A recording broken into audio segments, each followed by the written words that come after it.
Ok, so today I'm going to talk about trong này cái chỉ riêng rau thay mùi thì đấy, đại tạo tông chỉ mùi nâng đà sầm đai chân chết chân này đam miền một thà Jackie Chan,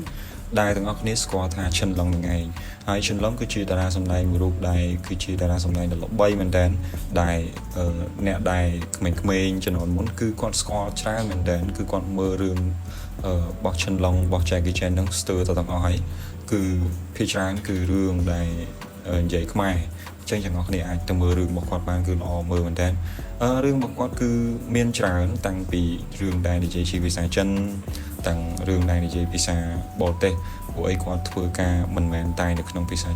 vì xài chân rồi của chân chân này cứ quạt thưa ca tu tiền bộc lộ tầm lòng mà này ta thưa ca cho mùi nâng bật tép xem tràn mình đen rừng một quạt cứ sập tay chỉ rừng đài là bảy tranh mũi cứ sập tay tu sân này cái chốn cứ trăm tam đàn nâng cọ sập bọt mỏ Jackie Chan cứ chỉ đà đài chốn chết chân đài bàn điệp ca được khung đồng cho nên một phòngประมูลไปสปีจมวยหนึ่ง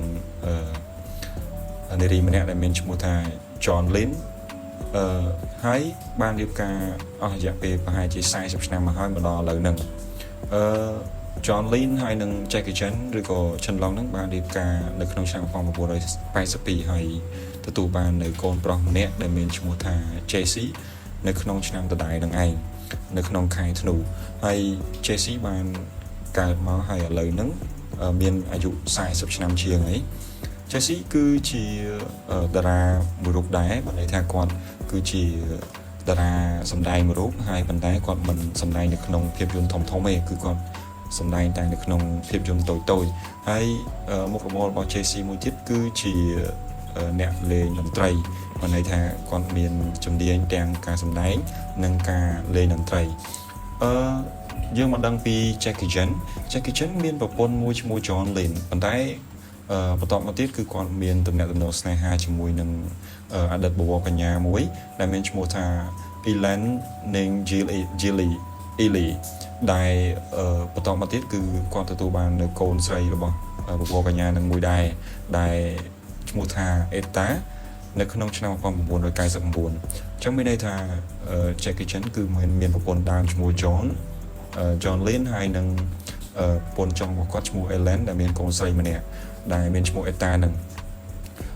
ពេលហ្នឹងគឺគាត់ផ្ទុះព័ត៌មានខ្លាំងមែនតើគឺមានការផ្សាយពីគាត់ជាច្រើនតាក់ទងរឿងអាស្រូវរបស់គាត់ហើយធ្វើឲ្យគាត់មានវិបត្តិបញ្ហាផ្លូវចិត្តមួយចំនួនដែរនៅក្នុងនឹងដោយសារតែគាត់ពិបាកនឹងនិយាយពិបាកនឹងបកស្រាយមែនតើជាមួយនឹងគ្រួសាររបស់គាត់ជាមួយនឹងប្រពន្ធដើមរបស់គាត់នឹងឯងក៏ប៉ុន្តែប្រពន្ធដើមរបស់គាត់ក៏បានអភ័យទោសក៏បានលើកលែងទោសឲ្យគាត់ហើយក៏ត្រូវជាឌីនឹងគ្នារហូតមកដល់ឥឡូវហ្នឹងJesse គឺជាកូនប្រុសម្នាក់ដែលគាត់តែងតែមានបានន័យថាគាត់តែងតែបង្ហាញប្រាប់នៅអ្នកសារព័ត៌មានផ្សេងៗនៅក្នុងឆ្នាំផ្សេងៗបន្តគ្នាហើយនៅក្នុងឆ្នាំ2009គាត់បាននិយាយថានៅក្នុងពេលដែលគាត់នៅក្មេងហ្នឹងគឺគាត់អត់សូវបានជួបពុករបស់គាត់ទេដោយសារតែយើងដឹងហើយ Jackie Chan គឺមានរឿងច្រើនមែនតើគាត់ត្រូវសម្ដែងអញ្ចឹងគាត់ត្រូវចេញពីផ្ទះបាត់តែម្ដងហើយបាត់យូរមែនតើហើយពេលដែលគាត់ឃើញពុករបស់គាត់ហ្នឹងប្រហែលជាអាច2-3ម៉ោងទេនៅពេលព្រឹកពួកអីគឺបន្តមកទៀតគឺគាត់ត្រូវចេញទៅក្រៅហើយដូច្នេះJesse ហ្នឹងគឺគាត់ភាគច្រើនគឺគាត់នៅជាមួយម៉ាក់របស់គាត់ដែលបានន័យថាធំឡើងគឺតែជាមួយម៉ាក់របស់គាត់ទេហើយជួប Jackie Chan គឺយូរម្ដងហើយមិនសូវជាបានស្និទ្ធស្នាលគ្នាប្រហែលទេJackie Chan គឺជាតារាសម្ដែងហើយតាក់ទងជាមួយនឹងការសម្ដែងហ្នឹងគឺគាត់តែងតែសម្ដែងជាមួយនឹងតារាល្បីៗច្រើននៅលើទូទាំងពិភពលោកជាពិសេសគឺមកពីខាងអាមេរិកដែលមានដូចជា Will Smith អីផ្សេងទៀតហើយរឿងរបស់គាត់ក៏នៅតែបន្តបង្កើតមកដែរដូចជាឥឡូវហ្នឹងគឺគាត់មានរឿងRescue Panda ហ្នឹង Mission of the Panda Rescue ហ្នឹងអាហ្នឹងគឺជារឿងថ្មីរបស់គាត់មួយដែរហើយគេមើលច្រើនមែនតើតាក់ទងជាមួយនឹង Jesse ពេលដែលគាត់ធំឡើងគឺគាត់តែងតែមានបំណងប្រាថ្នាចង់ធ្វើការអីមួយដែលគាត់ចង់ធ្វើអញ្ចឹងណាហើយគាត់បាននៅបង្ហាញនៅសមត្ថភាពរបស់គាត់ផ្សេងគឺគាត់អាចធ្វើបានថាគាត់អាចមានសមត្ថភាពអាចធ្វើអ្វីដែលគាត់ចង់ធ្វើបាន ប៉ុន្តែរឿងមួយដែលធ្វើឲ្យ Chelsea ធ្លាក់ខ្លាំងមែនទែនគឺនៅក្នុងឆ្នាំ2014គឺគាត់ត្រូវបានប្រទេសនៅក្នុងទីក្រុងប៉េកាំងហ្នឹងគឺចាប់ខ្លួនមូលហេតុគឺដោយសារតែគាត់ប្រើប្រាស់នៅគ្រឿងញៀនដូច្នេះគេបានចាប់ខ្លួនគាត់នឹងដាក់ទោសរយៈពេល6ខែហើយបន្ទាប់ពីហ្នឹងគឺគាត់ត្រូវបានដោះលែងក៏ប៉ុន្តែពេលដែលគេចាប់ខ្លួន Chelsea ហ្នឹងគឺ Jackie Chan គាត់មានអារម្មណ៍ថាពិបាកចិត្តមែនតើគាត់ខឹងមែនតើគាត់មិននឹកស្មានថាកូនប្រុសរបស់គាត់ធ្វើដល់ថ្នាក់ហ្នឹងហើយក៏ប៉ុន្តែដោយសារតែទឹកចិត្តជាឪពុកគឺគាត់តែងតែព្យាយាមជួយព្យាយាមរកវិធីដោះស្រាយសម្រាប់កូនណាអ្នកដែលទៅមើល Chelsea ច្រើនជាងគេនៅក្នុងពន្ធនាគារហ្នឹងគឺជាម៉ាក់របស់គាត់ហើយJackie Chan គឺអត់សូវបានជាចូលរួមទៅមើលប្រហែលទេក៏ប៉ុន្តែគាត់តែងតែនិយាយថាក្នុងនាមជាពុកទោះជាកូនមានរឿងអីក៏ដោយក៏គាត់នៅតែព្យាយាមរក្សាពង្រឹងបានន័យថាក្តីស្រឡាញ់ចំណងមិត្តភាពចំណងគ្រួសាររបស់គាត់ឲ្យកាន់តែរឹងមាំដូចគ្នាបន្ទាប់ពី6ខែបានចប់គឺគាត់ចេញពីពន្ធនាគារមកហើយគាត់បាននៅបានន័យថាប្រកាសសុំទោសអីផ្សេងៗនៅក្នុង page របស់គាត់នៅក្នុងទំព័ររបស់គាត់ហើយតាក់ទងជាមួយនឹង Chelsea ក៏គាត់រៀនចប់អីពីមហាវិទ្យាល័យអីធំៗមួយចំនួនដែរបន្តមកទៀតតាក់ទងជាមួយនឹង Jackie Chan ដោយដែលនិយាយអញ្ចឹងទឹកក្នុងនាមជាឪពុកគឺគាត់តែងតែយកចិត្តទុកដាក់គិតដល់កូនមែនតើពួកអីគាត់មានអារម្មណ៍ថាគាត់ដូចជាគ្មានសមត្ថភាពគាត់មានសមត្ថភាពនៅក្នុងការសម្ដែងក៏ប៉ុន្តែគាត់អត់មានសមត្ថភាពក្នុងការធ្វើឲ្យគ្រួសាររបស់គាត់មាន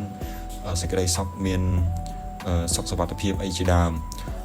ពេលសម្ដែងគឺគាត់តែងតែរំលឹកពីកូនរបស់គាត់តែងតែបន្ទោសខ្លួនឯងថាគាត់មិនបានធ្វើជាឪពុកដ៏ល្អគាត់មិនបានធ្វើឲ្យកូនរបស់គាត់មកសម្ដែងជាមួយនឹងគាត់បានអញ្ចឹងតាក់ទងជាមួយនឹងរឿង Chelsea នេះគឺវាចប់ត្រឹមហ្នឹងហើយដោយសារតែគាត់ក៏បានសុំអត់ទោសឲ្យ Chelsea ហើយជួយ Chelsea បន្តរហូតជាក្នុងនាមជាពុកល្អម្នាក់បន្ទាប់ពីតាក់ទងជាមួយនឹងការចាប់ខ្លួនរបស់ Chelsea ហ្នឹងឯងរឿងមួយទៀតដែលធ្វើឲ្យ Jackie Chan គឺមានបញ្ហាតាក់ទងជាមួយនឹង Etta ដែលជាកូនស្រីរបស់គាត់កូនស្រីប្រពន្ធចុងដែល Etta ហ្នឹងគឺកើតនៅក្នុងឆ្នាំ1999ហើយបន្ទាប់មកបានមករយៈដែលគាត់បានធំទាំងក្តីហ្នឹងគឺគាត់មានស្នេហាចំណងមិត្តភាពជាមួយនឹងអ្នកបង្កើតវេទិកាល្បីមួយនៅសហរដ្ឋអាមេរិកដែលមានឈ្មោះថា Eddie Autumn ដែលពួកគេបានរៀបការជាមួយនឹងគ្នាផងដែរហើយបានន័យថា Etta ហ្នឹងគឺស្រឡាញ់ស្រីដូចគ្នាហើយ Etta គឺតែងតែនិយាយប្រាប់នៅសារព័ត៌មានអីផ្សេងទៀតហើយនឹងបង្ហោះនៅព័ត៌មានរបស់គាត់ថាគាត់មិនមានបានន័យថាគាត់មិនចាត់ទុក Jackie Chan នឹងជាឪពុកបង្កើតជាឪពុករបស់គាត់ទេទោះបីជា Jackie Chan នឹងគឺជាឪពុកបង្កើតរបស់គាត់ក៏ដោយសារតែអាចថាJackie Chan នឹងមិនមានពេលដើម្បីមើលថែគាត់ឬក៏មិនបានជួយទៅគ្រួសារគាត់ច្រើនហើយគាត់ធំនឹងក្តីមកគឺគាត់រស់នៅតែជាមួយម្ដាយរបស់គាត់អញ្ចឹងតាក់ទងជាមួយនឹង Etta ដដែលហ្នឹងគឺគាត់បានន័យថា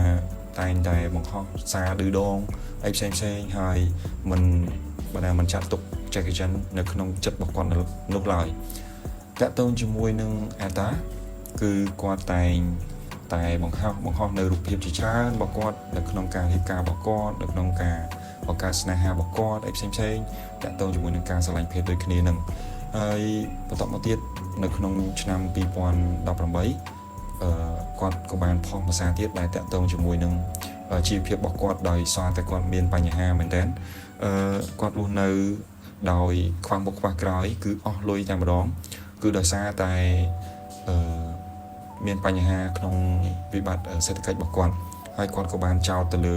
ឪពុកម្ដាយរបស់គាត់ដូចគ្នាថាឪពុកម្ដាយរបស់គាត់ហ្នឹងគឺស្រឡាញ់ភេទដូចគ្នាអញ្ចឹងទៅហើយគាត់នៅគេងក្រោមស្ពានគាត់នៅគេងនៅផ្ទះមិត្តភក្តិរបស់គាត់មិត្តភក្តិរបស់ Eddie ណាមិត្តភក្តិរបស់មិត្តស្រីរបស់ Etta ហ្នឹងឯងហើយនេះគឺជារឿងរ៉ាវរបស់ Jackie Chan គាត់ ពិតជាជោគជ័យនៅក្នុងការសម្ដែងរបស់គាត់មែនក៏ប៉ុន្តែនៅក្នុងជីវិតរបស់គាត់គឺពិតជាស្ដាប់ទៅមានអារម្មណ៍ថាអាណិតគាត់មែនតើគាត់មិនបានជោគជ័យនៅក្នុងរឿងរ៉ាវជីវិតគ្រួសាររបស់គាត់ទេគឺគាត់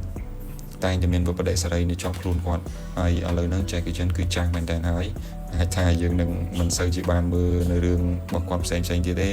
គាត់យូរនឹងអាចចាញ់ម្ដងនឹងឯងអូខេអញ្ចឹងយើងអស់ព័ត៌មានរបស់គាត់ត្រឹមហ្នឹងហើយយើងអាចជួបគ្នានៅវីដេអូក្រោយទៀតអរគុណសម្រាប់ការទស្សនាទាំងអស់គ្នាអរគុណច្រើន